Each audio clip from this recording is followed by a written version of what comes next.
Nesse vídeo nós iremos tratar a respeito da Caixa Seguridade, nesse momento cotada a R$ 18, que vem corrigindo bastante, especialmente nesses últimos 30 dias, e vale ressaltar que é uma das maiores posições da minha carteira de ações. Vem comigo. Como eu disse, Caixa Seguridade vem acelerando o movimento de queda. Só para você ter uma ideia, em apenas 30 dias a gente está falando de uma queda de quase 19%, uma pressão vendedora muito forte, substancial. Ainda assim, no ano, as ações acumulam uma alta de 9%, até acima do Ibovespa. E esse movimento de queda, basicamente, eu posso antecipar para você que não tem nenhum amparo numa perda ou deterioração de fundamento. Fazendo ressaltar que a diferença aqui é importante. Uma empresa perde completamente seus fundamentos econômicos de longo prazo quando, por exemplo, se tratava de uma empresa lucrativa, agora uma empresa que apresenta prejuízo. Um exemplo mais evidente. Uma empresa tem fundamentos caindo ou se deteriorando quando o lucro começa a desabar. É o caso, por exemplo, do Banco do Brasil. Aqui a gente está falando de uma diferença importante porque, num caso onde há perda de fundamentos, o melhor a se fazer é vender ou reduzir substancialmente uma posição. No caso de deterioração de fundamentos, a gente tem um momento difícil, uma ação em recuperação. E aqui no caso da Caixa Seguridade, não há nenhum dos dois elementos. É uma simples correção, realização de lucros, já que a ação até então,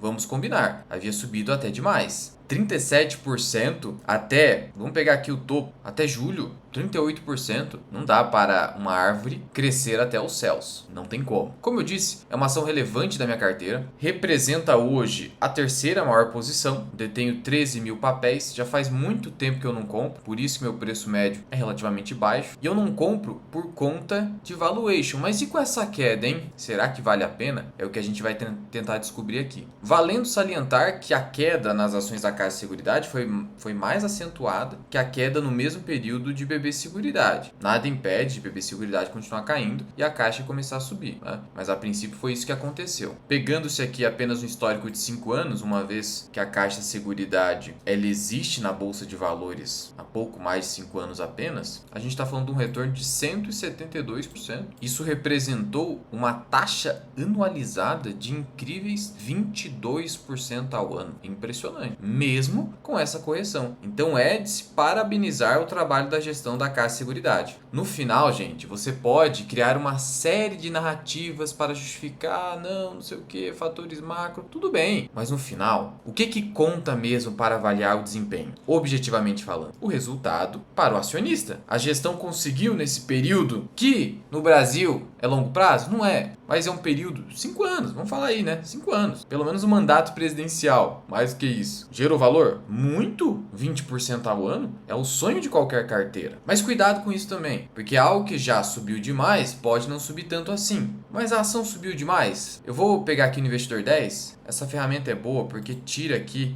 o ajuste dos dividendos. Eu vou pegar a cotação padrão. Quanto que a cotação subiu em todo o período de bolsa de valores da Caixa Seguridade? Olha, a IPO saiu a R$ 10, foi de 10 a 18, subiu 80%. 80% deu 12,47% ao ano. Bom, hein? Subiu legal por ano. Mas veja que 10% ao ano disso aqui, porque foi 22% no total, foi dividendo. Então olha só que interessante. Se eu dividir o retorno da valorização até então sobre o retorno total, que foi 22, como a gente viu, a gente está falando que 56% do retorno total veio da valorização. O restante veio dos dividendos. E eu não estou nem considerando reinvestimento de dividendos, que pode ter feito o seu retorno ser ainda maior. Então, olha só que interessante. No final das contas, muito do retorno total veio dos dividendos, algo próximo a 50%, entre 45% a 50%. Olha só que legal. Olha a importância dos proventos. E aqui na Caixa Seguridade, isso é ainda mais especial, porque é uma empresa de dividendo. E eu posso falar isso com tranquilidade. Por quê? Porque é uma empresa cujo payout ratio, ou seja, o tamanho da distribuição do lucro líquido, é muito alto esse tamanho. Tá vendo aqui o payout? Ó? Esse indicador fica na casa dos 90%. 90%. Especialmente a partir de 2023. Se eu pegar aqui o histórico de dividendos trazido no site de relações com investidores da Caixa Seguridade, payout 92%, 2026. 2025, 91,1%. 24, 91,7%. 23, 90%. 22, 91,8%. 91,8, 21, 90, 20, 90. Antes de 2020, aí tinha um payout próximo a 80, mas em 2015, que foi o ano de estreia da empresa, 95%. Nossa, Luan, então é uma empresa meio jovem, né? Tem aí seus pouco mais de 10 anos de existência e 5 anos na Bolsa de Valores. Isso é verdade. Verdade, entre aspas. Por quê? Porque por mais que a empresa tenha sido constituída no dia 21 de maio de 2015, a origem dela já data de décadas. É que a criação da Caixa Seguridade, separada da Caixa Econômica Federal, isso sim se trata de uma empresa que surgiu em 2015. Mas o negócio de seguros na Caixa já é bem mais antigo. A gente está falando de uma origem, né, da venda de seguros na Caixa de maio de 1967. Então, já existe um know-how aí de décadas. Porque isso poderia ser uma preocupação válida que você poderia ter, mas não é o caso. E a gente está falando de uma empresa, a Caixa Seguridade, que tem aí a exclusividade da operação de seguros e correlatos da Caixa até 2050. Muito bom, né? Isso traz previsibilidade, contratos alongados. Aqui há uma previsibilidade até maior que BB Seguridade, que vai haver necessidade de repactuação de contratos junto ao Banco do Brasil a partir do M30 ali. Então você tem aqui uma extensão contratual maior, o que faz com que você possa exigir uma taxa de desconto menor nos modelos de valuation para a Caixa Seguridade em comparação com a BB Seguridade. A incerteza é menor por conta do prazo mais alongado de direito de exclusividade. Ainda assim, eu acho muito difícil, especialmente uma empresa que não tem endividamento na prática, porque o endividamento, o que ele promove de efeito positivo para uma empresa da Bolsa de Valores, que está no regime fiscal do lucro real? Você pega os juros da dívida e abate da base de cálculo de imposto, que é a tributação sobre o lucro, que é o imposto de renda pessoa jurídica, que é de até 25%, e a contribuição social sobre o lucro líquido, de 9%, somando uma carga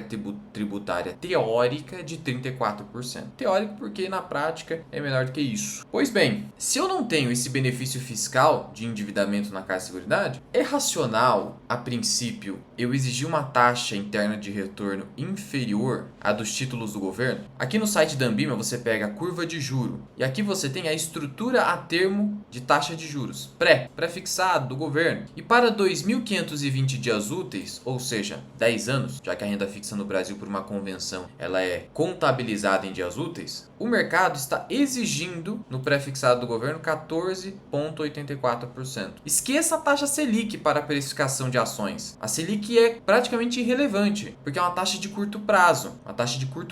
E quando eu faço a avaliação de empresa, eu estou fazendo projeções de fluxo de caixa para os próximos anos. Projeções alongadas, de longo prazo. Então, é incompatível Selic com avaliação de empresa. Agora, essa taxa aqui, sim, 14,84%. Para 5 anos, 1.512 dias, 14,82%. Então, é muito difícil você não exigir pelo menos 15% de retorno implícito nas ações. Seria um IPCA mais 10 aproximadamente. É muito difícil. Então, na prática, IPCA pensando em 5, só que a inflação implícita está 6, né? Então dá IPCA mais 8, 9. Então é muito difícil você não exigir isso. Por isso que eu não fiz novos aportes em caixa. Mas será que agora tá valendo? É isso que a gente precisa descobrir. Até porque existe uma lição que é difícil de aplicar, mas é importantíssima do Charlie Munger, que mudou a cabeça do Buffett, ajudou a moldar o Buffett que a gente conhece aí das últimas 3, 4 décadas, que é o Buffett que passou a comprar ações mais caras pela qualidade. E a frase é a seguinte, ó: abandone essa estratégia de comprar empresas razoáveis a preços maravilhosos. O quanto eu já errei fazendo isso é que você fica tentado a pagar muito barato. E passe a comprar empresas maravilhosas a preços razoáveis. Ou seja, não fique buscando só barganha. Busque comprar as melhores. Só não pague caro demais. Pagou um preço razoável? Não pagou caro demais? E a gente está falando de uma empresa que tem, de fato, vantagem competitiva durável? Então, fique tranquilo, que os seus retornos virão, muito provavelmente. Só que é difícil de aplicar, porque a gente fica tentado a comprar o barato. E a Caixa Seguridade tem vantagem competitiva durável? Tem. Esse contrato com a Caixa até 2050 é uma vantagem competitiva durável. Ó, é uma vantagem? Opa! Não é qualquer empresa de seguro, previdência, capitalização e assistência médica odontológica, que é o caso da Caixa, caixa que consegue um contrato de um período tão alongado assim. É uma vantagem. Eu consigo imitar essa vantagem? Não consigo.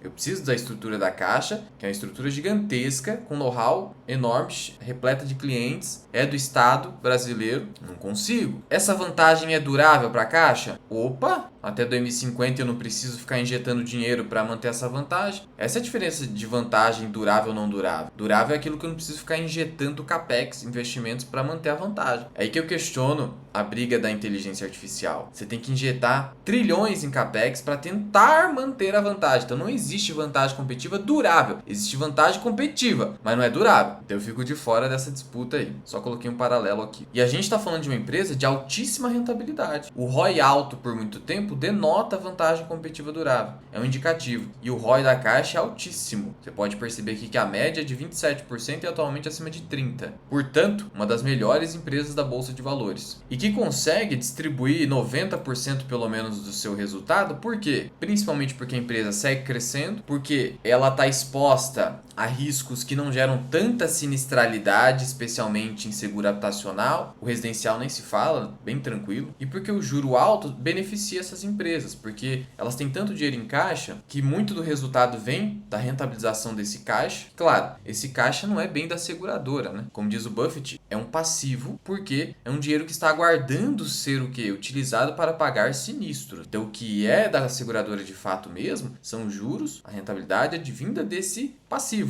É importante de ressaltar isso para você também não ficar iludido. Nossa, tem tudo isso de caixa porque não distribui tudo. Não. Às vezes a empresa até distribui um pouco desse caixa quando você nota um payout acima de 100%. Mas isso é não recorrente, não é sempre que isso acontece. Então você tem aqui... E outra, é uma empresa que não precisa de muito capex, muito investimento. Isso é muito bom. O que o Buffett busca são empresas de baixo capex. Você fica aí doido atrás de empresas de capital intensivo? Calma, calma. É o meu alerta hoje para a CEMIG. 44 bilhões... Não é dinheiro de pinga. Aqui você não tem capex. Então, se eu não tenho capex, eu não tomo dívida, eu posso distribuir tudo. Fica 10% para tentar aumentar o lucro líquido ao longo do tempo. E aí, a partir disso, a gente tem o crescimento esperado do lucro líquido, que é o quê? Se a gente tem um ROI, é assim que você calcula o crescimento esperado do lucro. Se você tem um ROI de 30 aproximadamente, a gente já vai confirmar ali, e você tem uma retenção de lucro de 10, você teria um crescimento esperado de 3%, que seria baixo. Só que a empresa está crescendo mais do que isso, o lucro líquido. E o ROI está maior do que esse de 30 também. Mas veja que é muito difícil pensar a longo prazo com esse nível de retenção de lucro, um crescimento esperado muito grande. Por isso que eu sou mais conservador. Mas a empresa tem conseguido superar expectativas. Antes, não se engane com esse ROI de 70 que é anunciado. Não é? O cálculo aqui não é muito adequado. Primeiro, veja que o lucro está crescendo muito. Crescendo a taxas acima de 9%. Incrível, né? Esse nível de aumento do lucro líquido, mesmo distribuindo 90% do resultado, gera muito valor. Não à toa aqui. Isso se refletiu em um retorno analisado até agora de 22% ao ano. Só que veja o seguinte, para você ter um ROI aqui mais dentro da realidade. O lucro líquido gerencial é de 2,2 bilhões, quase 2,3. Então a gente está falando de um lucro líquido anualizado próximo a 4,6 bilhões. E qual é o patrimônio líquido atribuível à Caixa de Seguridade? Esse patrimônio líquido é de 12 bilhões e 300 milhões. Está aqui, ó, balanço patrimonial da Caixa de Seguridade. Se eu dividir esse lucro projetado pelo patrimônio líquido, isso dá um ROI de 37%, que é excepcional, mas não é de 70%. A forma de cálculo está inadequada. Então, se eu partir do pressuposto que a empresa vai conseguir um ROI de 35%, vezes uma retenção de lucro que a longo prazo, vamos supor que fique em 15%, porque hoje está uma distribuição muito alta, mas não necessariamente isso vai se perpetuar. Então, eu estou falando de um crescimento esperado de 5%. Mas a empresa, de novo, tem conseguido crescer de 7% a 10% ao ano. Note que, em termos de receitas, a empresa cresceu 9,4% na comparação aqui do semestre. O lucro líquido cresceu incríveis 11%. O resultado financeiro em si teve um declínio, mas é uma parte menor do resultado total. Receita de comissão cresceu só 3%. Então veja que a empresa está conseguindo um crescimento entre 7% a 10%, batendo 11% inclusive. Só que você não concorda comigo que você precisa esperar uma desaceleração? Você precisa esperar uma desaceleração. E a gente viu que o crescimento do lucro esperado, na melhor das hipóteses, 5% a 6%. É por isso que nas minhas estimativas eu espero um crescimento de 7%, que fica no meio do caminho. Daí eu chego no valor intrínseco de Caixa de Seguridade, que eu vou te mostrar na sequência. Que sim, eu posso estar subestimando eventualmente, mas eu prefiro subestimar do que superestimar. Mas ciente de que não dá para eu exigir muita margem de segurança, porque, de novo, entra no conselho de Charlie Munger. Você não consegue pagar barato demais uma empresa de ultra qualidade. O importante é você não pagar caro. E o detalhe também positivo dessa empresa é que até então ela vem se mostrando como uma dividend aristocrat. Algo bastante raro no Brasil, muito raro, já que os dividendos e os lucros aqui são bastante voláteis. Então, quando a gente pega aqui o histórico de dividendos, pagou 65 centavos em 22, R$1 em 23, 1,06 em 24, 1,26 em 25, 1,35 nos últimos 12 meses, segue aumentando, né? Porque eu tenho um payout de 92%, eu tenho um lucro líquido projetado de 4.600 aproximadamente. Então, eu aplico essa taxa de payout, eu tenho 4,2 bi mais ou menos de distribuição de lucro. Se eu dividir, isso aqui é uma expectativa, pelo número de papéis que eu pego aqui no Investidor 10, são 3 bilhões de papéis, eu chego no dividendo por ação, 3 mil. Então me dá 1,40. E isso tem valor, né? Esse nível de previsibilidade e caráter crescente do dividendo por ação. Mas note que é uma empresa que não é muito barata, não tem jeito. 4.600 de lucro. Se eu dividir pelo valor de mercado atual da empresa, que é de 54 bilhões aproximadamente, mesmo com essa correção, eu estou falando de um earning yield de 8,5%. E um índice preço-lucro, é só inverter, de 11,75, quase 12. É a empresa que eu compro com um earning yield de 8,5 e um preço-lucro de 12. Basicamente na média com o Ibovespa, só que é uma empresa que não é cíclica e é uma empresa bem melhor que o Ibovespa, né? E esse alto PVP decorre do alto ROI da empresa. Então isso aqui ignore. E o yield tende a ser esse mesmo, 7,5%, que fica um pouco abaixo do earning yield, que é de 8,5%. Mas, como o dividendo está crescendo ao longo do tempo, o mercado fica otimista. O free float é 20%, tá? Então improvável fechamento de capital, até porque a ação está subindo, não tem por que a Caixa fazer isso. É uma empresa cuja concentração do free float está em pessoa física, claro, a gente quer dividendo. Depois estrangeiros aqui, pessoa jurídica tem pouco, 3,17%. E aqui no negócio principal da companhia, que é o negócio de seguros, a gente está vendo queda em quais atividades? Basicamente seguro de vida, que teve uma queda de 3,6%, e prestamista, que é a queda de 15%. E a empresa agora vai entrar no negócio de seguro de vida resgatável, que é bem eficiente do ponto de vista tributário. Então, o que está sustentando a alta do negócio de seguros? O habitacional, que é o forte da empresa. E o residencial também, mas um pouquinho só. É basicamente realmente o habitacional. E isso aqui é uma vantagem, porque a empresa ela tem maior share desse mercado, maior participação. O problema é que o prestamista vai continuar fraco, inevitavelmente, porque a atividade bancária em si está fraca. O prestamista é vendido na atividade bancária. Só que eu estou com uma crise de crédito. E a sinistralidade? Queda no habitacional, no residencial, no prestamista e no seguro de vida. Isso ajuda a controlar e a manter o lucro crescente. Então você tem um cenário de Caixa de Seguridade sustentando o resultado de seguros a partir do habitacional, que é o seu forte, residencial também, e uma sinistralidade em queda. Então você tem um cenário positivo, mas a gente tem que esperar uma desaceleração, uma queda. E talvez tenha sido esse um pouco do movimento de mercado. O negócio de previdência também aumentando o resultado, tá? Então no final eu tive um aumento das receitas de plano de previdência de 5,3, mas tá vendo? Já não é assim uma explosão de resultado. Tem também o efeito da suspensão no prestamista das emissões vinculadas às operações de empréstimo consignado INSS. E só mais um detalhe para você, por que o seguro habitacional é tão bacana? Porque ele é obrigatório por lei no financiamento imobiliário. E aí eu faço com a Caixa, porque a Caixa é o maior financiador de crédito imobiliário. E ele serve para quitar ou amortizar o saldo devedor em caso de morte ou invalidez. O risco morte ou invalidez é um risco baixo, né? Não acontece toda hora, todo dia. É por isso que você consegue manter a sinistralidade controlada, consegue expandir e vai crescendo nesse sentido. É uma vantagem que decorre de um caráter legal, inclusive. Eu tenho tanta Caixa, tenho um know-how gigantesco e ainda essa proteção legal. Então você tem na prática um monopólio legal no seguro habitacional a favor da Caixa. É uma vantagem competitiva durável. Bom, e como que o mercado hoje olha para o preço-alvo da companhia? Ela divulga de maneira atualizada aqui, dados de agosto, preço-alvo, e você vai ver aqui o seguinte, isso é importante, é uma empresa bem coberta pelo mercado. Não é uma small capzinha que ninguém olha, de baixa liquidez, não, bem coberta. Então você tem aqui as maiores instituições financeiras fazendo cobertura. E aí se a gente pega, o que a gente tem de recomendação de compra? Temos 1, 2, 3, 4, 5, 6. 3 de venda e 5 neutras. Veja como o mercado é bem dividido hoje em relação à Caixa de Seguridade em termos de valuation, nem de qualidade da empresa, que é quase unânime que é uma empresa de alta qualidade. E aí, você tem o preço mais pessimista aqui, que nem é recomendação de venda, olha só que esquisito, mas é neutra, do HSBC, R$16, e a recomendação mais otimista geralmente do BTG. BTG, você vai perceber que é o mais otimista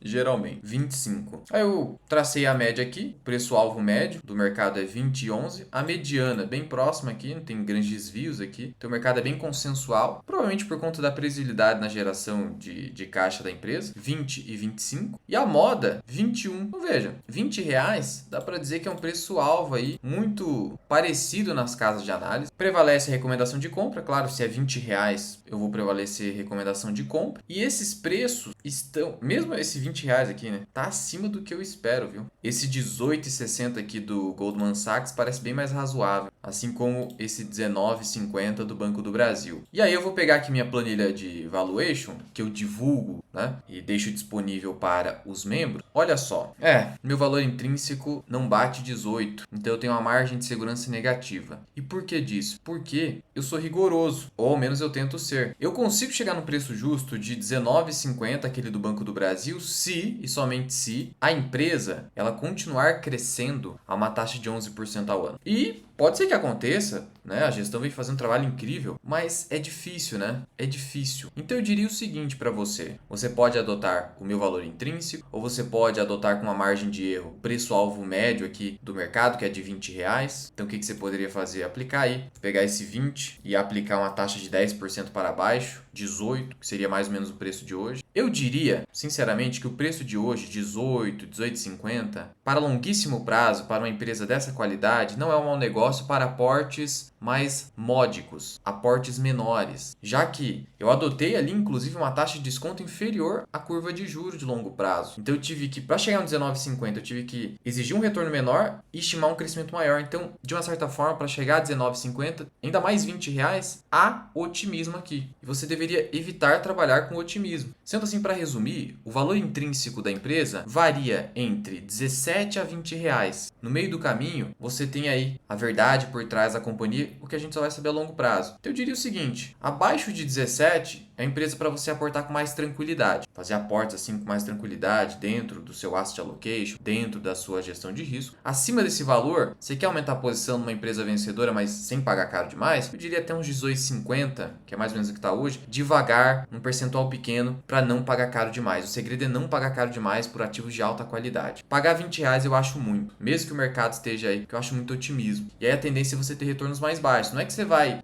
necessariamente perder dinheiro com a caixa, mas talvez você não ganhe tanto. Aí é com você. Claro que vamos pensar numa carteira que visa mais preservação patrimonial, nem tanto crescimento. O preço atual tá bem tranquilo, talvez até os R$20. Mas para quem quer, né, pelo menos, sabe, bater o CDI, tem que bater o CDI. Seria interessante ir com esse nível de cautela que eu tô trazendo aqui. Pelo menos é o que eu estou fazendo com o meu dinheiro. E essa planilha de valor intrínseco, com os ativos que estão na minha carteira, bem como aqueles ativos que eu mais acompanho, mais gosto, você encontra aqui na minha área de membros do YouTube. Ao clicar aqui em aba assinatura, você vê todas as vantagens exclusivas para membros, que são mais de 70 postagens exclusivas, mais de 100 vídeos exclusivos para membros, bem mais do que 100, acesso à minha planilha de valor intrínseco atualizada e acesso à minha carteira do Investidor 10. Em vídeos exclusivos, nós temos o quê? Postamos um vídeo sobre JHSF, a pedido de membro, sobre BTG Pactual, sobre o caso Bradesco e Banco do Brasil com Casas Bahia, Sanepar, WIS, outra sugestão de membros, Lojas Renner, e vamos soltar agora mesmo um vídeo sobre Banco ABC. Já vou publicar na sequência. Portanto, teste no Seja Membro aqui embaixo. Pode cancelar a qualquer momento, menos de R$1 por dia, para ter acesso a todos esses benefícios. No mais, deixe a sua dúvida, seu comentário, sua sugestão e eu te vejo num próximo vídeo. Fui!